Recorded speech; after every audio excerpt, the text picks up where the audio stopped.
Hello, it's Cindy from the Osterville Library today, and it's getting to be that time of year where we're going to be gardening and being outside more, hopefully, if this wind chill goes away.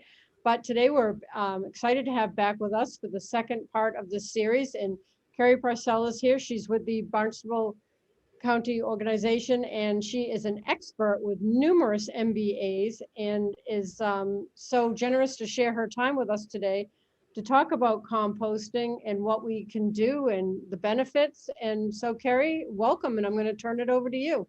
Great, Cindy, thank you so much. And I'm happy to be here for part two. Part one was on recycling locally and thinking globally. So that was fantastic. It was fun. I had a good time. So moving on, again, I work with the Cape Cod Cooperative Extension, as Cindy had said. And I am all things non-hazardous. So, you know, the food waste, the organic, the leaf and yard waste. It's getting to be that time, sans the awful wind chill that we've got going on. However, we're all loving the sunshine. At least that's what's happening here in Chatham today. So this is just, it's about composting one-on-one. And like I discussed with the recycling program, recycling does work, but we have to do it right and we have to do it well. But I want people to think of recycling bin as the last bin to the trash bin. And that's kind of how I see composting as well, is instead of throwing food into our garbage or leaf and yard waste into our garbage, which is actually part of those waistband items I spoke about last Friday, I believe,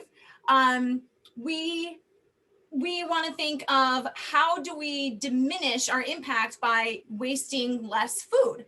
So looking forward to that, there's a difference between food waste and wasted food.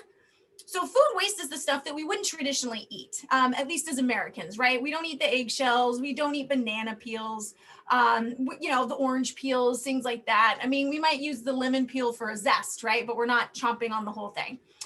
Wasted food is edible food that's thrown away. So you go to a restaurant, you can't, for whatever reason, take it with you if you have some left on your plate. So it's scraped into a trash can. So that's wasted food. It's just edible, but we don't finish it or we don't store it properly. So when we look at our waste stream, these are sort of numbers within the United States. That's at around 43%. It can be lower, it can be higher, depending on where you live. If you're in a heavily, populated agricultural area. But when we think of salads, we think of like the salad greens, like the base of a salad. About 50% of that is wasted, whether it's grown and just never sent to the grocery markets or farmers markets. Our fruits and vegetables, the breads, the bakeries, and the meats and the fish. And the reason why, as these things tend to get a little bit lower on the scale for waste, is because they're a little bit more expensive to buy. So we tend to consume the things that are more expensive to buy, or be a little bit more aware of freezing it before we get to it, if that's our option. The other reason why it's wasted is because we don't know how to properly store things. A lot of us don't know that if you put an avocado in your fruit basket with a banana, the gases from the banana will actually speed up the ripening of an avocado. So if you buy the two vegetables together or fruits together, and you put them in the same bowl, you're going to have to expect that each other will sort of expedite the period in which it starts to ripen. So you're not going to have longevity in storage when you do it that way. Things like dairy or perishables in your refrigerator, put them in the back of the refrigerator where it's the coldest, and not in the door, because every time you open the door, that becomes the warmest space in your refrigerator. So things perish a little bit quicker if we do it that way. So just some stats from looking at Feeding America and looking at the Commonwealth. So about 12% of Commonwealthiers, the folks here in the Commonwealth, they don't know when and where their next meal is going to come from. So they're not sure when they're going to eat, and they're not sure where that meal that they're able to eat is going to come from, whether it's a friend, it's a donation, it's a meal on wheel, it's going to a food bank. So that's a pretty big number of folks who really just don't know. And that goes all the way from, someone who is very young, an infant that relies on, other people to provide food sources to them, all the way up into, adults and folks who are retired and the elderly. In 2014, to sort of tackle that issue, we passed legislation that requires large-scale commercial operations. So we're talking really large restaurants, things like universities, hospitals that generate a lot of food and therefore waste a lot of food or have food waste as part of that, providing food. And so when Mass DEP put the ban up in 2014, this was October of 2014, it impacted approximately 1,700 businesses. So we want to look at the hierarchy, right? Last week with recycling, we talked about, can we gift it, reuse it? Can we sell it? Can we upcycle it? Can we, make it into something else before we put it into the recycling bin? Or can we just simply reuse it? I mean, takeout containers these days are quite hefty, I guess you could say, and that you can easily wash them out or throw them in the dishwasher and, put them back into your pantry to use as Tupperware or for storing of other things.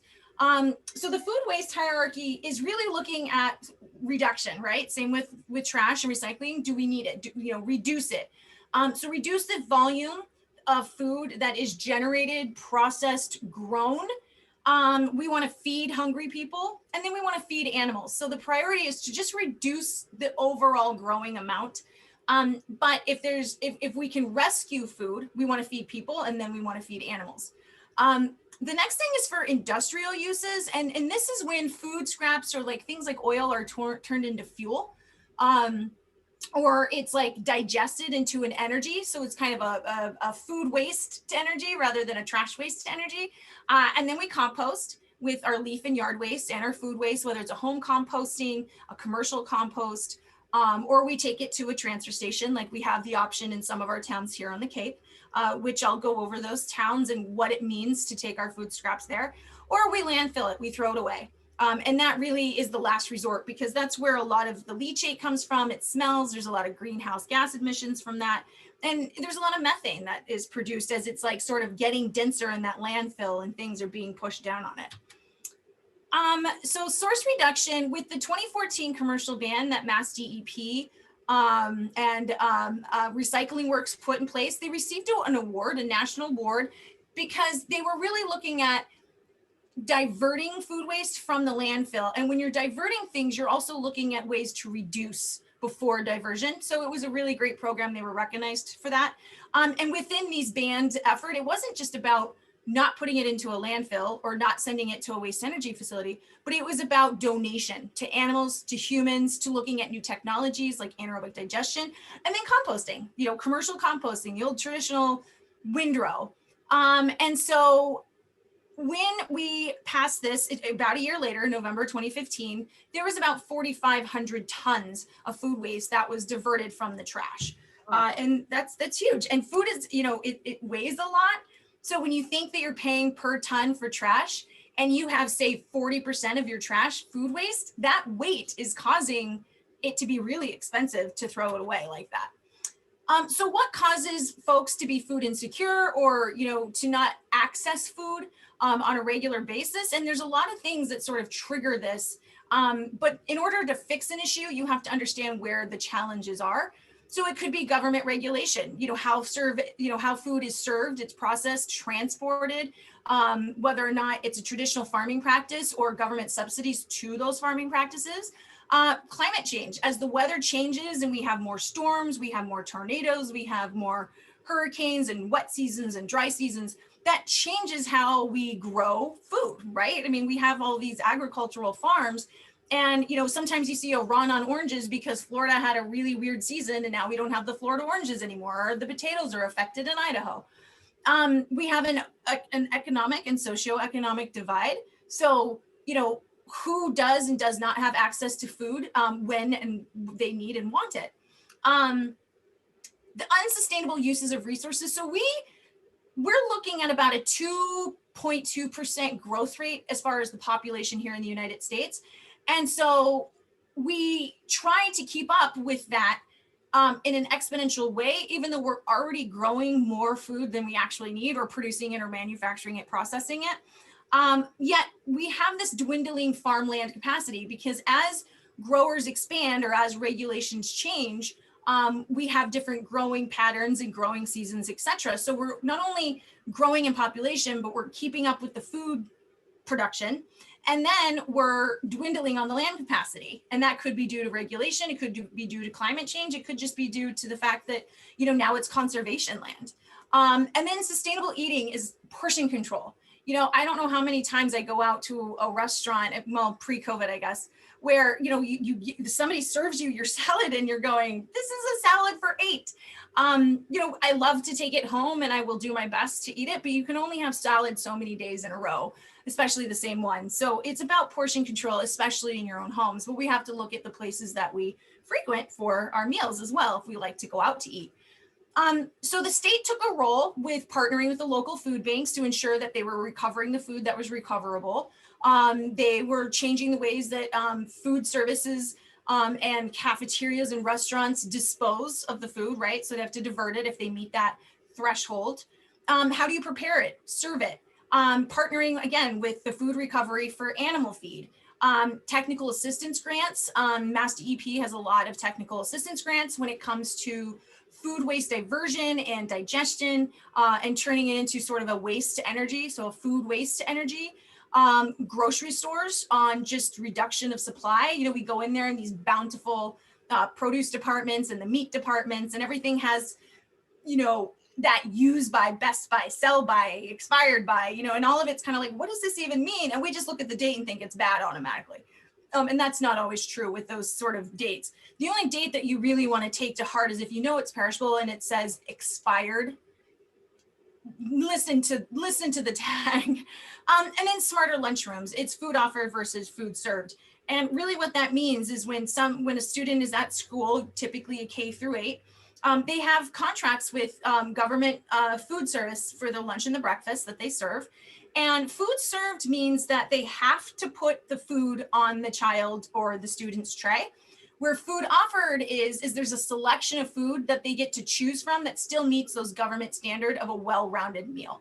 So there's less food thrown away because the students get to choose it versus it being placed on their plate and then walking over to the trash can and being like, I hate apples, I don't like my milk, and putting it away into the trash can. They're continuing to look at the need for landfill capacity or to reduce the need. If we're diverting food waste in a large scale with the commercial bans, we're saving on those disposal costs that I talk about because trash is disposed of by a per ton cost.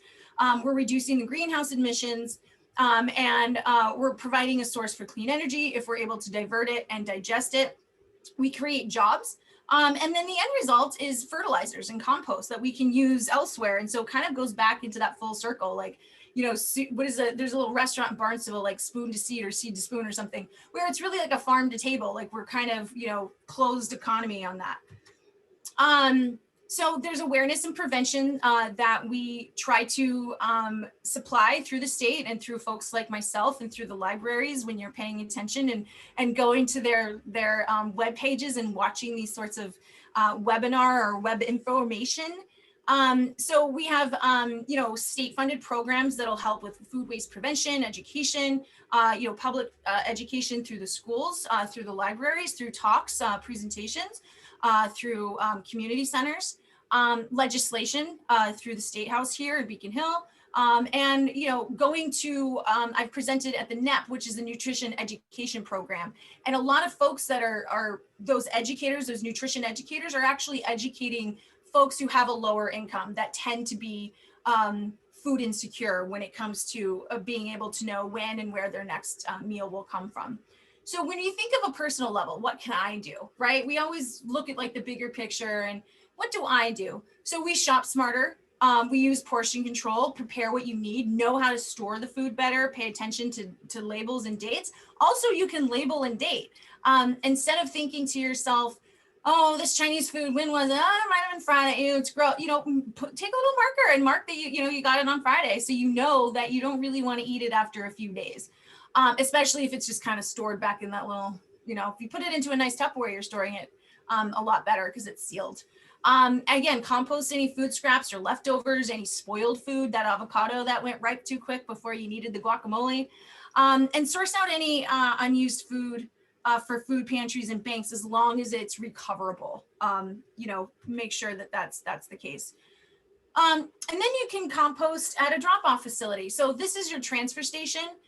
This number is actually not correct. It's actually 8 Cape Cod towns.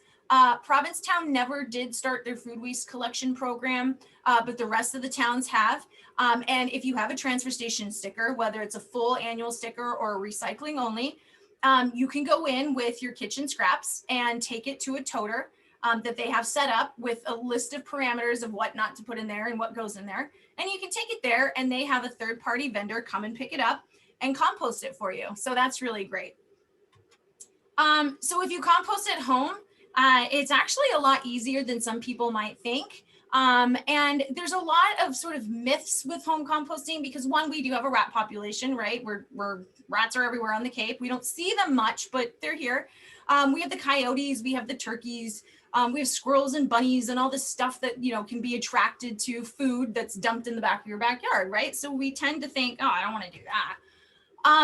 But to kind of go into like compost one-on-one, what is it? It's leaves and yard waste, right? So it's the grass that you're, you know, thatching, it's the leaves that fall off the trees, it's garden materials, and then food waste. And then you can add things like cardboard or newspaper. And if you do that, shred it. It doesn't have to be tiny little shreds, but, you know, just rip up that pizza box, rip up the any other cardboard, you know, if it's a delivery box or something that got soiled or you're not going to save it for something else, you know, tear it up. It's really just a diverse pile of yard waste and food waste. And it cooks and then it cures. And there's a couple of different things with what that means. But really the end result is a nice, it's like earthy and soily. And if you were to put a handful of it in your hands and you squeeze it, it's not going to drip like liquid. It's going to be nice and moist, but it's not wet. And really there's just no one way to compost. So that's the really great thing. So you know, recipes when you're home composting is not as arduous as if you're doing something on a commercial scale where it's lots of food waste, it's lots of yard waste, and the tonnages are large, and you have huge open windrows. So balancing ingredients is optional. Now you're gonna have to balance it. It's like a two-part. It's your browns and your greens. Greens are typically wet. The browns are usually dry, like your leaves. You can combine all of them and it will start to mature. Even without worrying about the balance. Again, commercial composting, you really do have to pay attention to it. But what the cue is smell. Pay attention. If it's starting to stink, it's either too dry or it's too wet. So my recommendation is if you're going to home compost, do it near a water source where you have a hose, just in case it is a dry season. And then you would just figure 8, wet it. So if it starts to stink, it's too dry, it's not really doing a whole lot, you can wet it down. So you can do it hot or cold. I've never cold composted. I've cold cured compost, but I've never composted in like where I wasn't checking the pile to make sure that it was at about 160 to 180 degrees. And when I talk about a pile, I mean a thermometer that goes in about 12 inches into the, and it should range about 160 to 180. So cured is the best. So that 160 to 180, it's cooking. You're going to get, it's going to go faster if it's a hot compost pile. It should be anywhere from a few weeks to maybe a few months, depending on how large your pile is and how much attention you pay to it.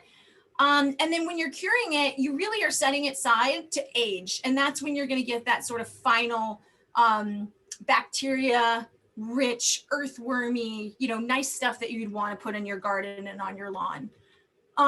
So it can be small or large, but backyard compost piles, the best is a 3x3. And the reason why is because larger piles are just harder to turn and they're more difficult to manage because of that. But if you have a smaller pile, you can take a rake, you could take a shovel, you can kick it around if you want. You can keep it moist, but like I said, you don't want it wet. You don't want a big pile of liquid, which we call leachate, at the bottom of it. And again, if it's a dry season or if it doesn't seem to be moist enough, just water it and do a figure 8 and get it a little bit wet and then turn it over again. And sometimes you can cover it with a tarp too, and that'll help hold moisture in if it's getting too dry.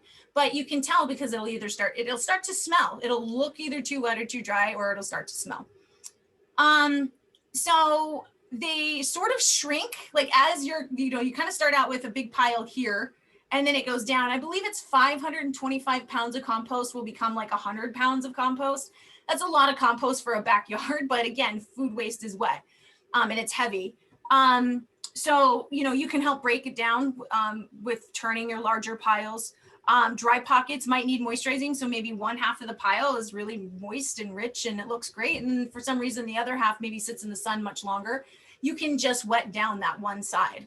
And then again, turning is optional, but it makes it mature more fast and more evenly. Again, smell matters. Dry piles are to blame for the bad smells. It's like, the food waste in your kitchen, trash can. That's why it starts to smell, is because food's in there, right? It's decomposing. Fall can be the hardest time for keeping a pile moisturized. I'm not really sure why that is. Again, I've never cold composted, but I've never noticed that if I were composting something, the fall was particularly tricky on keeping it wet.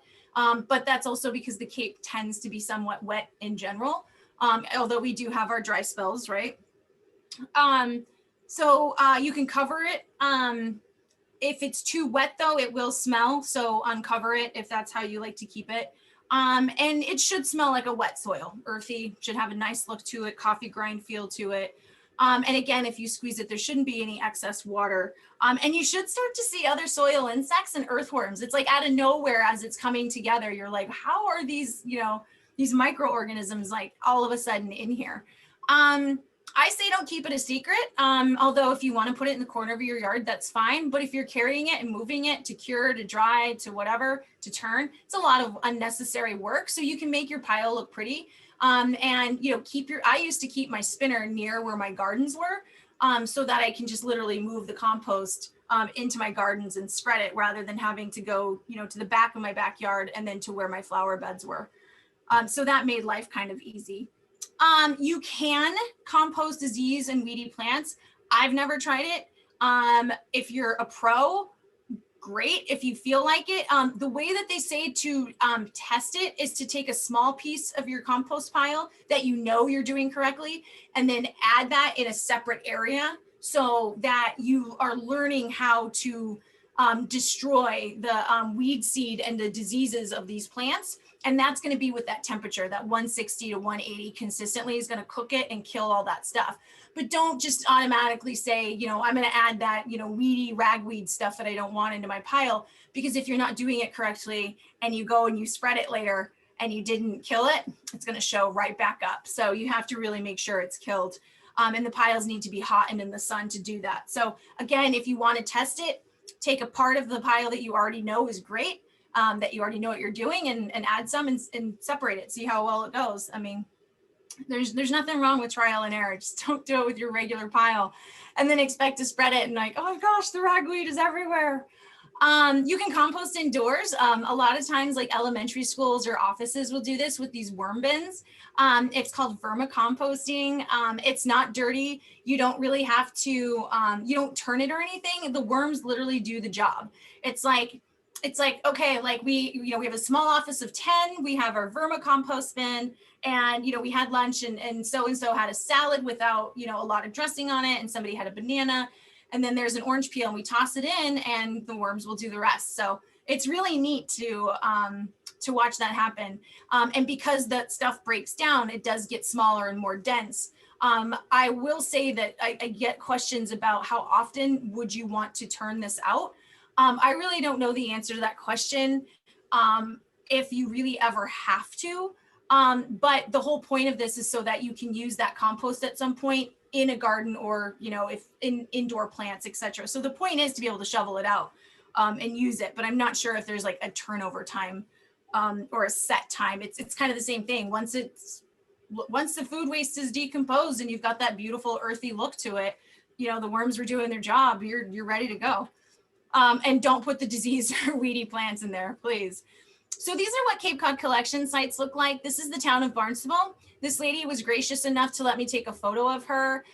So they have a shed that actually closes, and they keep their toters, which are these green bins, to the side. And they have a list of like what not to put in there. It says acceptable versus do not accept. And what she does is, when I had a conversation with her, she's a single gal like myself. And I have a little metal tin that I actually found at like a Marshall's with like a little seal ring in it. And so I keep my food waste in there. She takes her newspaper bag each week and fills it in, and then she keeps it in her freezer. And then when she's ready to go to the transfer station, she squeezes it out of the plastic like a tube of toothpaste, and then she takes that plastic bag, balls it up, and puts it in the trash. So the plastic doesn't go into the container, but that's how she stores it. So it doesn't have to be this pretty, it doesn't have to say for food waste. It could be, like a laundry basket. Anything works, right? It could be a pile on you don't want a pile on your kitchen cabinet, but you want to store it in some way. And she keeps it in the freezer because she says she doesn't like the way it looks when she leaves that plastic bag on her countertop, which I don't blame her. So this is Chatham. So as you can see, Barnstable has this enclosed shed. This is just wide out in the open. And how Chatham manages from like those pesky raccoons from getting in is at the end of the day, they just bungee cord it so that it's secure, so that nothing can get into those lids. So it's pretty easy. Falmouth, they have more of a shed. This can close, but again, it's a little bit smaller than Barnstable's and it's more enclosed than Chatham. They have a yes, no, where I think in Chatham, like that's what it is. It's like veggies and fruit, there you go. Like there's not a lot of information on those signs, where they're a little bit more arduous about what they're saying. No, yes, compost only. Please don't put household trash in here. Same with Mashpee. Mashpee has a separate container for pizza boxes, so they take them separately.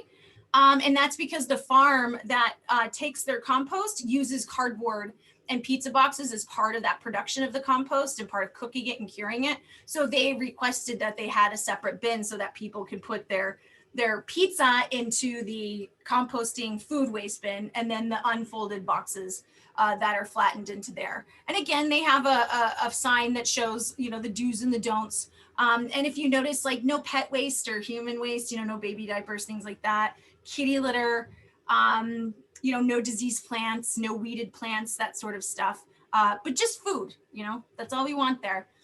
This is Wellfleet. I apologize for the color. I thought I had changed this so you can actually see it. So Wellfleet, again, it's just a bin in a wide open space. And then there's the sign that says what's acceptable and what you can't put in there.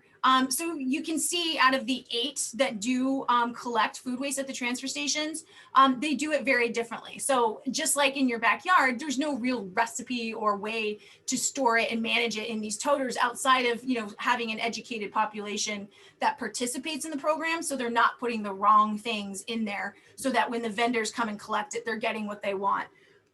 So this is the 8 Cape towns. So again, I apologize. I did not change that first slide that said 9 that included Provincetown, but this is a true representation. But you do have to have a transfer station sticker because we do hold programs like latex paint recycling, boat shrink wrap recycling, Christmas lights recycling, and things that are free to the community that our transfer stations, upon agreement with me, will say, all right, folks from Yarmouth and Brewster can come to Dennis because this is a community program. But if it's just specific to their transfer station, they want sticker holders only. So there's times where you go to Dennis to participate in something, and there's times that you just literally have to have a sticker and participate in their programs to do it. So it's Barnstable, Brewster, Chatham, Dennis, Falmouth, Mashpee, Truro, and Wellfleet. So I apologize to all of you Provincetownians that I promised that, yeah, there's food waste at your transfer station. It's been there like a year. And everybody's like, no, there's not. And when I finally asked the question to the DPW, they're like, no, we didn't start that, remember? And I'm like, obviously I don't. These are the tabletop toters that I was talking about that are specific for food waste collection. So again, it can be that newspaper sack. Just don't put the plastic bag don't do the whole thing, toothpaste it out like she does. But we got a grant from MDAR, which is the Mass Department of Agriculture Resources, or I am so bad that I don't know this, but it's part of the Buy Fresh, Buy Local that comes out of the Extension Department. And these are just called Kitchentop toters. So I went to the town of Barnstable and visited with Tracy, and then I went over to the town of Orleans and gave them some toters. And the reason why I included non-participating towns, because Orleans does not take food waste unless you put it into your trash bag that goes into the trash compactor, because some people they home compost. And so this is just a nice way to say thank you to their residents and the participants of the transfer station by giving them a free countertop toter to put their food waste in before they walk it out to the backyard. And some people take them, and like me, I have my own system of doing it. But it's a nice little gift to say thank you for diverting your food waste. Ann McGovern has been our compost guru for 32 years with Mass DEP. So I've only been in my position for 5. And she was somebody that I went to when I had questions or I wanted clarification. And she's retiring, I believe, at the top of the year, which would be the fiscal year. So the end of June, July 1.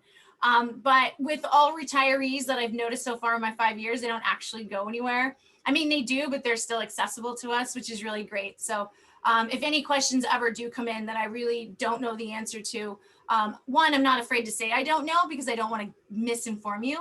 But secondly, I know resources like Ann would still be available so that I can find you the answer. But like I said, I'm not afraid to say that I don't know the answer because I don't want to misinform you. So this is my contact information. My title, Mass DEP Barnstable County, those are my employers. My county email, my office, and my cell phone. And you know, if you ever have any questions or thoughts or concerns, you can email me or call me. You know, if I don't answer, leave a message, but I'll always get back to you with your thoughts or concerns or suggestions or anything else that you'd like to share with me, just like I like to share things with you. So Cindy, I think we're wrapped up. Yeah, I just have a couple questions, observations, things that I thought of along the way. Are there any restaurants? I just saw an article where, and I forget where it was from, where restaurants are starting to put like a bag of things that may be going bad, that they're not going to use at a discounted price, so the food doesn't go to waste. I thought that was a really kind of clever concept, especially where it's so hard to know, you know, with buying at this time and what volume's going to be or what your help's going to be or whether you got to close down or something. That I thought it was a nice idea that they made these bags available at a discounted price for people. Yeah, to I've been noticing that as part of, and I think it's part of like the food access collaborative. And this isn't in existence right now, at least that I know of. But it's identifying, like you're saying, sort of a population of folks that, you know, maybe the food's gonna be expired from the sell by date or something, you know, in a week, or like you said, they overbought something. And they put these tables out where it's a discounted bag, or at the register, you can buy a bag and then it's marked sold and somebody can come in and not purchase, but take the bag because you purchased it for them. Yeah, I think those are neat ideas. The other thing is, one time when I was on a cruise, they had a behind the scenes thing, and what they told us and they did with the food waste is they grind it all up or something, and then they put it out for fish food. Yeah, I don't know much about the marine trade when they do those types of composting, especially on these like cruise ships that probably have a ton of food material. But there are things to help save space in their kitchens, and they're kind of like food dehydrators. And it takes like, I don't know, 12 hours to dehydrate like 250 pounds of food. And that 250 pounds comes out in like a little 5-pound bucket. So it's a great way to not only minimize it, but as long as you're keeping what goes in there to the restricted food itself, it's, as far as I know, it's not a danger to oceans for fish food. But I have to say that I have not done a lot of research on that. So I'm not sure if I would say, yeah, it seems like that would work. And then somebody who really knows like the ecology of the marine world goes, no, that's a terrible idea. So as far as I know, let me just say it's a great way to save space. But I will allow the experts to say whether or not it's okay to be dumping it into the ocean as fish food. But it is a way to save space, absolutely, on those cruise ships. And another interesting thing I read recently is that on cardboard, if you get, all the boxes everybody's getting from having things shipped, you flatten out the cardboard and put it like around your landscaping and then you wet it and then put your mulch over it. It's a great way to stop weeds from growing. Yes, it's a fabulous way. So my father used to do that when I was young, but I never asked why. And it's probably because it was my dad and I wouldn't have listened to his answer anyway. I'm like, oh, parents, you don't know anything. But when I was living in Jamaica Plain, my landlord, we were in it was like a 3-family unit, which was once a big, huge home that they broke down into 3 floors. And I lived on the 3rd floor. It was a walk up and they were in the middle floor. And then some really great couple my age lived down on the 1st floor. So anyway, she had this garden area And every year she would flatten the cardboard at the beginning of the spring. And as you know, we would go out and sort of celebrate in the middle of the spring that it was warm, unlike this weather. She would, and what it would do is it would prevent a lot of the weeds from growing in through the grass or growing into the garden areas that she would produce. And it also saved her stepping stones. So she would lay the cardboard over the stepping stones, and as the weather and the wear and us walking on it, it prevented her from having to pull a lot of weeds around the little stepping stones through the grass in the garden. So it's an excellent way to prevent, it's not 100%, but it's definitely going to help prevent a lot of weeds from growing in there. This has been great because there's so many multi-uses for things that can be helpful to the environment and our community here. So thank you so much, Kari, again, and I hope we can stay in touch, and we'll put your contact information out there so people can get in touch, and hopefully somebody will have some great ideas. All right, well, wonderful. I'm so happy to participate in this. And if we ever need a redo, or if we ever want to focus on a specific thing, just let me know and we can do a small short on just a particular topic. Great. Sounds like a super idea. Thank you. All right. Thank you. Have a great weekend.